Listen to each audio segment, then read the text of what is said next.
I know that I can't speak for everyone, but that time when tears make an involuntary appearance, the stomach rises and the throat constricts is hard to suppress. And why would anyone want to anyway? It's very natural and very human, and many things can set it off. As just one example, try watching the film One Life about the World War II hero Sir Nicholas Winton and starring Anthony Hopkins, and you'll know what I mean. A visit to the Bowes Museum in Barnard Castle, County Durham, brought this reaction to mind. We had booked a time slot which gave me enough time to stand outside Specsavers on the meandering main street of the town and have a photo taken as a futile reminder of the Dominic Cummings affair. For those innocent of the affair, this senior advisor to the Prime Minister Johnson broke lockdown rules in 2020 by driving the near 300 miles from London to stay with his immediate family at his parents' home near Durham.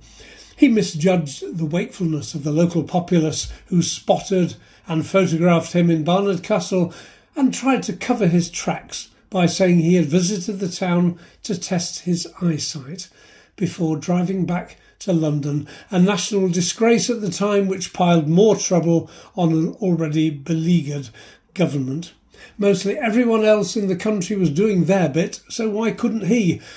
Of course he had his reasons and even called a press conference in Number 10's garden to explain them to national television, and for some reason we watched.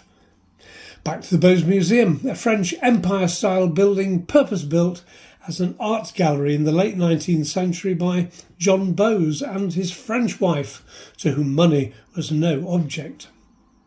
It's most famous for its silver swan automaton. It's brilliant. Look it up if you don't know about it.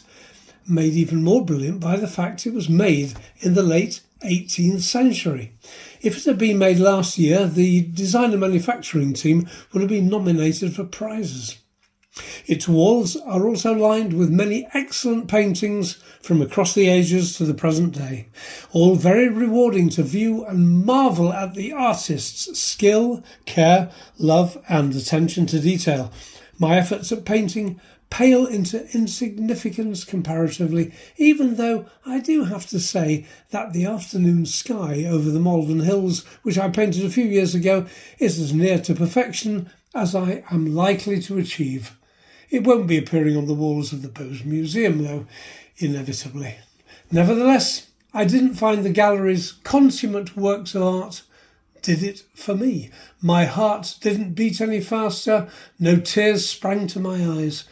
There was no real sense of wonder and ecstasy, just real admiration for the skill of the artists. So you'll be thinking that the broad world of physical art just doesn't hit my personal spot, and you'll be right. Enjoyment and admiration, yes, but no more than that. By a strange and unconnected coincidence, while walking through one of the galleries, Elgar's Nimrod from his famous Enigma Variations orchestral suite was playing quietly through the gallery's sound system.